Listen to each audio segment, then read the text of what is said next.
தியானிக்க போகிறோம். ஆமென். அல்லேலூயா. சந்தோஷமா இருக்கிறீங்களா?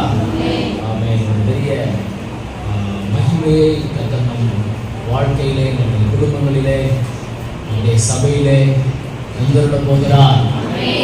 எழுப்புதலையும் ஆசீர்வாதம் நிச்சயமாய் நாம் சுதந்திரிக்கத்தான் போகிறோம். அல்லேலூயா. இன்றைக்கும் நம்முடைய தியானத்திற்காக எடுத்துக்கொள்ளுங்கள் அப்போஸ்தலர் நடவடிக்கைகள் 10ஆம் அதிகாரம். இன்றைக்கும் நம்முடைய தியானத்திற்காக அப்போஸ்தலர் 10:38. நசரேயனாகிய இயேசுவை தேவன் பரிசுத்த ஆவியினாலும் வல்லமையினாலும் அபிஷேகம் பண்ணினார். தேவன் அவருடனே கூட இருந்தபடியினாலே அவர் நன்மை செய்கிறவராயும் பிசாசின் வல்லமையில் அகப்பட்ட யாவரையும் குணமாக்குகிறவராயும் சுற்றித்திருந்தார். ஆமென். அல்லேலூயா. நசரேயனாகிய இயேசு, நசரேயனாகிய இயேசு நாசரேத்துல வளர்ந்ததுனால இயேசுவுக்கு நசரேயன் என்ற பெயர் வழங்கப்பட்டது. பாருங்க, தேவகுமாரன் இயேசு கிறிஸ்துவை தேவன் தம்முடைய ஆவியினாலும் வல்லமையினாலும் அபிஷேகம் பண்ணியிருந்தார். ஆவியினாலும் வல்லமையினாலும் அபிஷேகம் பண்ணியிருந்தார், அபிஷேகம் பண்ணினார். தேவன் அவருடனே கூட இருந்தபடினாலே அவர் என்ன செய்தாரா? நன்மை செய்கிறவராயும் பிசாசின் வல்லமையில் அகப்பட்ட யாவரையும் குணமாக்குகிறவராயும் சுற்றினார். எவ்வளவு ஒரு நல்ல அனுபவம் பார்த்தீங்களா? இயேசு கிறிஸ்துவை தேவன் அவருடைய ஆவியினாலும் வல்லமையினாலும் அபிஷேகம் பண்ணினார். நன்மை செய்கிறவராக பிசாசின் வல்லமையில் அகப்பட்ட யாவரையும் குணமாக்குகிறவராயும் அவர் சுற்றினார். இன்றைக்கும் உங்களுக்கும் நன்மை செய்வார். அல்லேலூயா. இன்னைக்கும் உங்களுக்கும் அவர் நன்மை செய்வார்.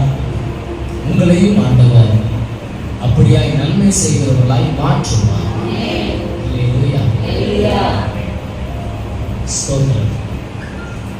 உங்களுக்கும் நன்மை செய்ய அவர் காத்திருக்கிறார்.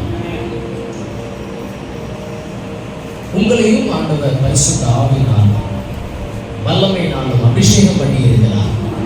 ஆமென். உங்களோடும் கூட கர்த்தர் இருக்கிறார், தேவன் இருக்கிறார். யோவான் தன்னுடைய சுவிசேஷத்தில் சொல்லும்போது இயேசு கிறிஸ்து செய்த அற்புதங்கள் ஏராளம், நன்மைகள் ஏராளம். அவைகள் எல்லாம் எழுத வேண்டுமானால் எழுதப்படும் புஸ்தகங்களின் தொகையை இந்த உலகமே என்ன செய்யாது, கொள்ளாது, இந்த உலகமே தாங்காது அப்படின்னு சொல்லி முடிக்கிறார். அவ்வளவு நன்மைகளை, அவ்வளவு அற்புதங்களை இயேசு கிறிஸ்து செய்தார். இன்றைக்கும் நன்மை செய்கிறவராய் இருக்கிறார்.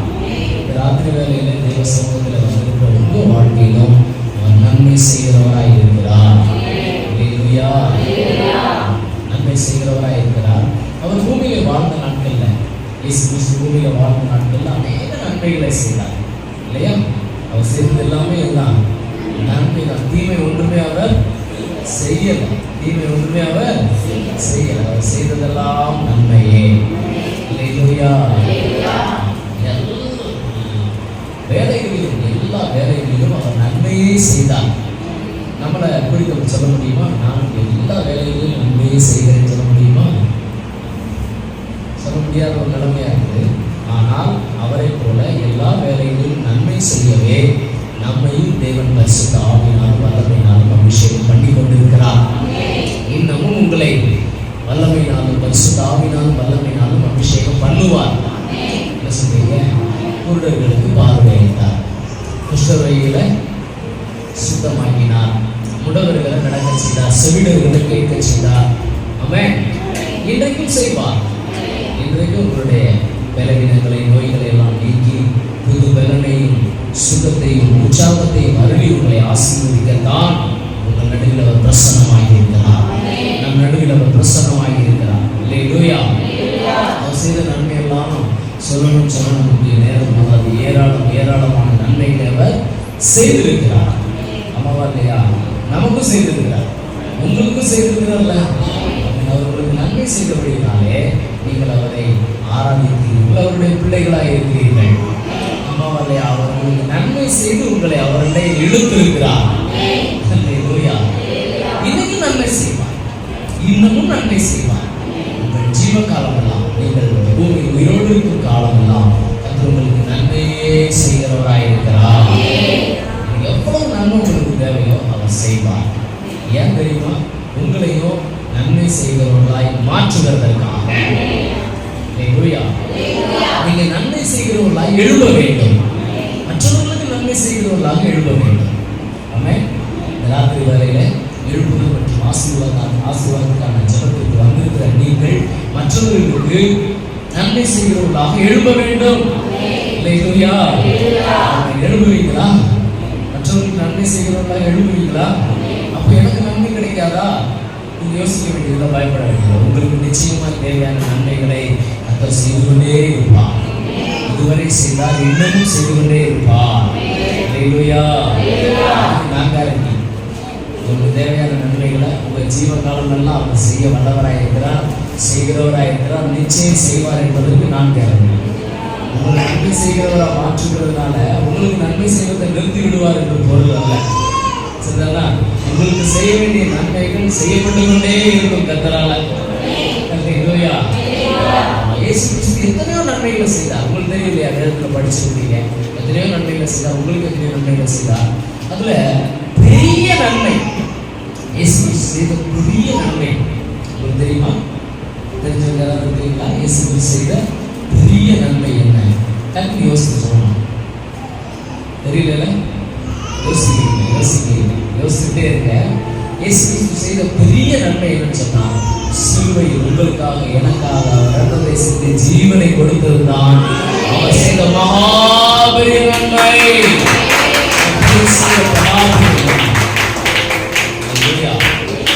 அந்த நன்மை தான் நம்மை அவருடைய பிள்ளைகளாய் மாற்றி இருக்கிறது.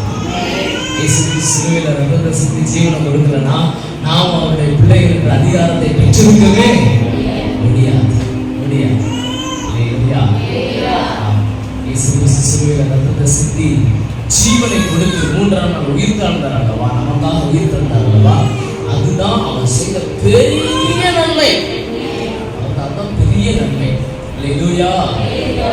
அந்த நன்மையினாலே தான் நாம் பிழைத்திருக்கிறோம், நாம் வாழ்ந்து கொண்டிருக்கிறோம். அதற்கு ஸ்தோத்திரம். அதே போல உங்களையும் ஆண்டவர் நன்மை செய்கிறவர்களாக என்ன செய்திருக்கிறார்? உருவாக்கி கொண்டிருக்கிறார். நீங்களும் நன்மை செய்கிறவர்களாக உருவாக்கப்பட்டு இருக்கிறீங்க. ஆமாவா இல்லையா? ஆமா, நீங்களும் நன்மை செய்கிறவர்களாக உருவாக்கப்பட்டு. தீமை செய்த காலம் உண்டு, தீமை செய்த நாட்கள் உண்டு, பாவம் செய்த நாட்கள் உண்டு. ஆனால் அதிலிருந்து உங்களை ஆண்டவர் பிரித்தெடுத்து பரிசுத்தப்படுத்தி நன்மை செய்ய படிப்பித்துக் கொண்டே இருக்கிறார். நன்மை செய்ய படிச்சு கொடுத்துட்டே இருக்கிறார், கற்றுக் கொடுத்து கொண்டே இருக்கிறார். நீங்க நன்மை செய்ய பழகி கொண்டிருக்கிறீங்க, இன்னமும் நன்மை செய்து கொண்டே இருப்பீர்கள். நீங்களும் ஜீவ காலமெல்லாம் நன்மை செய்கிறவர்களாக மாறுவீர்கள்.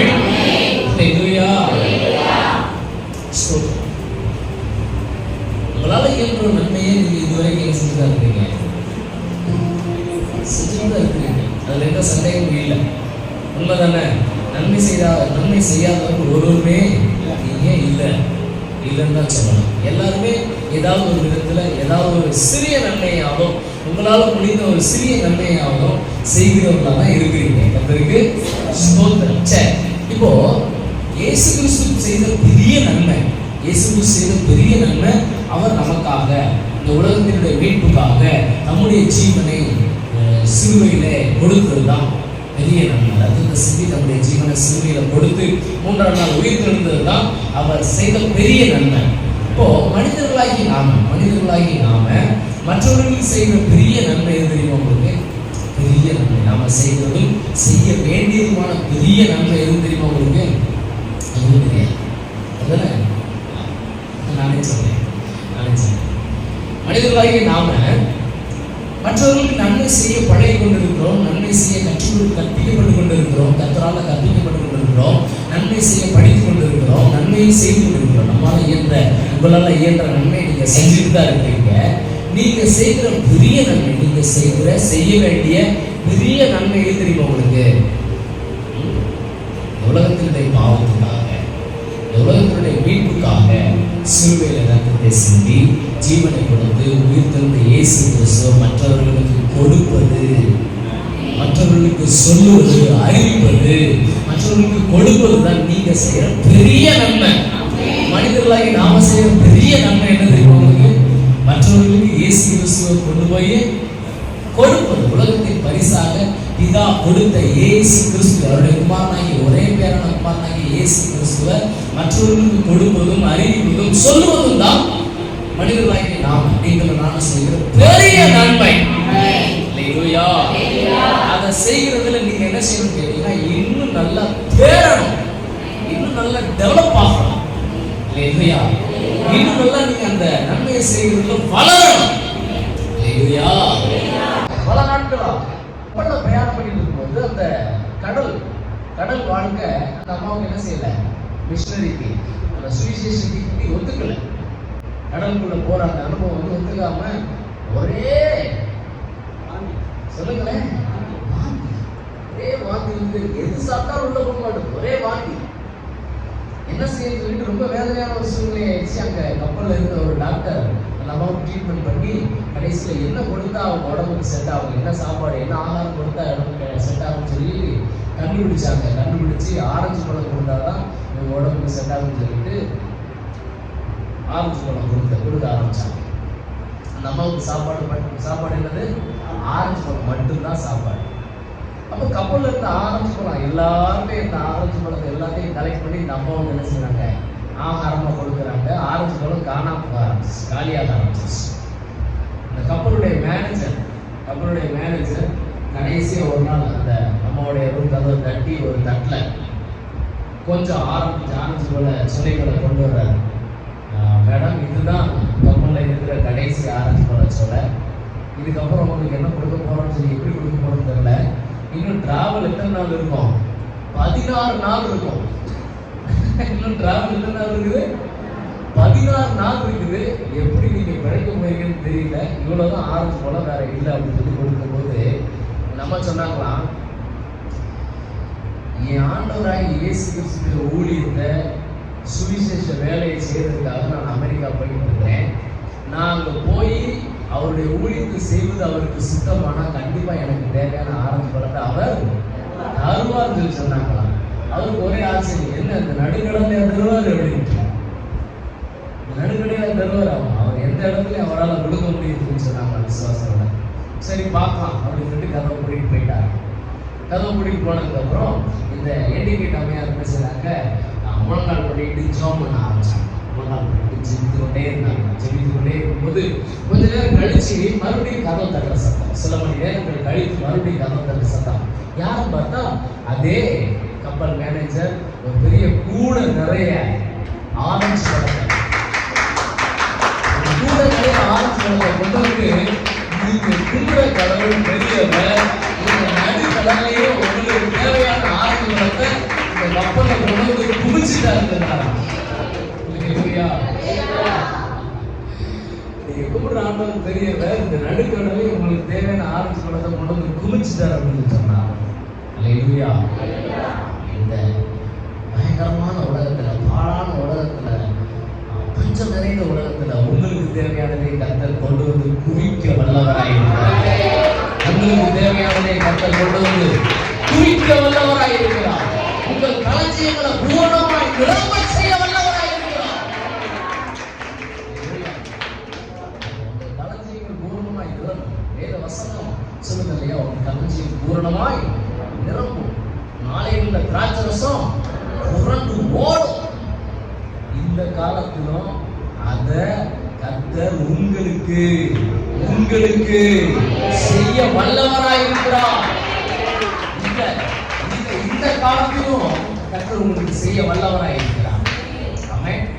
அப்போ அந்த எண்டிகேட் அம்மையார் கேட்டாங்களா அந்த கப்பல் மேனேஜர்கிட்ட, சார் எப்படி இவ்வளவு ஆரஞ்சு பழம் கிடைச்சிச்சு அப்படின்னு சொன்ன போது அவர் சொன்னாராம், நடுக்கடல்ல ஒரு கப்பல் திசை மாதிரி வந்துருச்சு, ஒரு சின்ன கப்பல் திசை மாதிரி வந்துருச்சு.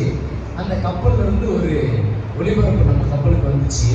எங்ககிட்ட ஆகாரம் இல்லை, நாங்கள் திசை மாதிரி வந்ததுனால இருந்த ஆகாரம்லாம் செலவழிஞ்சிருச்சு, எங்களுக்கு கொஞ்சம் சாப்பாடு கொடுக்க முடியுமான்னு சொல்லி கேட்டாங்க. கூப்பிட்டு பக்கத்தில் கூப்பிட்டு நம்மகிட்ட இருந்த சாப்பாடு அவங்களுக்கு தேவையான அளவு கொடுத்தோம். பார்த்தா அந்த கப்பல் தென் அமெரிக்காவிலிருந்து ஐரோப்பாவுக்கு ஆரஞ்சு பழங்களை ஏற்றி கொண்டு போகிற கப்பல். அவங்களுக்கு சாப்பாடு கொடுத்ததுக்கு பிரதிபலனா நமக்கு தேவையான நிறைய ஆரஞ்சு பழங்களை கொடுத்திருக்கிறாங்க. அதுல இருந்து உங்களுக்கு தேவையான 16 நாள்ல அதுக்கு மேலேயும் தேவைப்படுற அளவுக்கு ஆரஞ்சு பழங்களை கடவுள் உங்களுக்கு கொடுத்து குளிச்சுட்டாரு. அவருடைய ஊழியத்தை மனுஷர்களுக்கு செய்கிற நன்மைகள்ல பெரிய நன்மை இயேசு கிறிஸ்துவை கொண்டு போய் இல்லாதவங்களுக்கு கொடுக்கிறது தான். நன்மைன்னு சொன்னாலே இல்லாதவங்களுக்கு ஏதாவது கொடுக்கிறது தான் நன்மை. ஆமாவா இல்லையா? நன்மைன்னு சொன்னாலே இல்லாதவங்களுக்கு ஏதாவது ஒன்று கொடுக்கிறது தான் நன்மை. இயேசு இல்லாதவங்களுக்கு இயேசு கொடுக்கிறது தான் பெரிய நன்மை. அந்த பெரிய நன்மை செய்ய புறப்பட்ட அந்த சகோதரிக்கு அவ்வளவு பெரிய அற்புதத்தை செய்வாரானா, அந்த பெரிய நன்மையை செய்ய முடிவெடுக்கிற உங்களுக்கு எவ்வளவு பெரிய அற்புதத்தை வேண்டாம் நன்மையானாலும் அவர் செய்ய இன்றைக்கும் ஜீவன் உள்ளவராய் வல்லமை உள்ளவராய் போதுமானவராய் இருக்கிறார். முடிவெடுப்பீங்களா? இன்னைக்கு ஒரு முடிவெடுப்பீங்களா? ஆண்டவரே, நீர் எனக்கு நன்மை செய்திருக்கிறேன், நானும் நன்மை செய்கிறவனாக எழும்புவேன், நானும் நன்மை செய்கிறவளாக எழும்புவேன், என்னால இயன்ற நன்மைகளை செய்வேன். விசேஷமா மனுஷர்களுக்கு செய்யக்கூடிய பெரிய நன்மையாகிய உண்மை கொடுக்கிற நன்மையை நான் செய்வேன். சுவிசேஷ வேலையாகிய பெரிய நன்மையை நான் செய்வேன்ப்பா. இன்னைக்கு ஒரு தீர்மானம் எடுப்பீங்களா? உங்களோட கூட வாழ்ந்து கொண்டிருக்கிறவர்கள், உங்களோட கூட பழகி கொண்டிருக்கிறவர்கள், உங்களோட கூட வேலை பார்க்கிறவர்கள், நீங்கள் பார்க்கிறவர்கள், உங்க சொந்த பந்தத்தார் எத்தனையோ பேரு இல்லாதவங்களா இருக்கிறாங்க. என்ன இல்லாதவங்களா இருக்கிறாங்க? இயேசு இல்லாதவங்களா இருக்கிறாங்க. இயேசு இல்லாதவங்களா இருக்கிறாங்க. இயேசு இல்லாதவங்க நித்திய ஜீவன் இல்லாதவர்கள். குமாரனை உடையவன் நித்திய ஜீவனை உடையவனாய் இருக்கிறான். குமாரன் இல்லாதவன் ஜீவன் இல்லாதவனாய் இருக்கிறான் என்று சொல்லி இயேசு சொன்னார் அல்லவா? இயேசு இல்லாதவங்க என்ன இல்லாதவங்க? ஜீவன் இல்லாதவங்க, நித்திய ஜீவன் இல்லாதவங்க. இல்லாதவங்களுக்கு நீங்க பெற்ற அந்த நித்திய ஜீவனை கொடுப்பது உங்கள் கடமை அல்லவா? எழுப்புவீங்களா? எழுப்புவீங்களா? நான் நன்மை செய்வேன், நான் நன்மை செய்வேன், எனக்கு செய்த நன்மைக்கு ஈடாக நான் என்னத்தை செலுத்துவேன்? ஆண்டவரே, நீர் எனக்கு செய்த உபகாரங்களுக்கு ஈடாக நான் என்னத்தை செலுத்துவேன்? ரட்சிப்பை பாத்திரத்தை எடுத்துக்கொண்டு கர்த்தருடைய நாமத்தை தொழுது கொள்ளுவேன் என்று சொல்லி தாவீது சொல்கிறார் அல்லவா? அதே போல ஆண்டவரே, நீர் எனக்கு எவ்வளவோ நன்மைகளை செய்திருக்கிறீர், எல்லாவற்றுக்கும் மேலான நன்மையாகிய உண்மையே எனக்கு கொடுத்திருக்கிறீர், நானும் நன்மை செய்ய நானும் நீர் இல்லாதவர்களுக்கு, உண்மை அல்லாதவர்களுக்கு உண்மை கொடுக்கிற அந்த வேலையை நானும் செய்ய துவங்குவேன்பா. தீர்மானம் பண்ணுங்க. உங்களுக்கு தேவையானதை கர்த்தர் பார்த்துக் கொள்ளுவார். உங்களுக்கு தேவையானதை மிகுதியாய் கொடுக்க அவர் வல்லவராய் இருக்கிறார். அல்லேலூயா. எதிர்கிட்டவங்களுக்கு அந்த 16 நாள் பிரயாணத்துக்கு கடல்ல தேவையான அந்த ஆகாரத்தை, அவங்க சாப்பிடக்கூடிய அந்த ஆகாரத்தை, ஆரஞ்சு பழத்தை கொடுக்கிறதுக்காக ஒரு கப்பலையே திசை மாறி போக பண்ணவர் உங்களுக்கு தேவையானதை கொடுக்கிறதுக்காக ஒரு டாடா ஏசி திசை மாறி பண்ண மாட்டாரா? ஒரு ஆரிய திசை மாறி பண்ண மாட்டாரா? ஒரு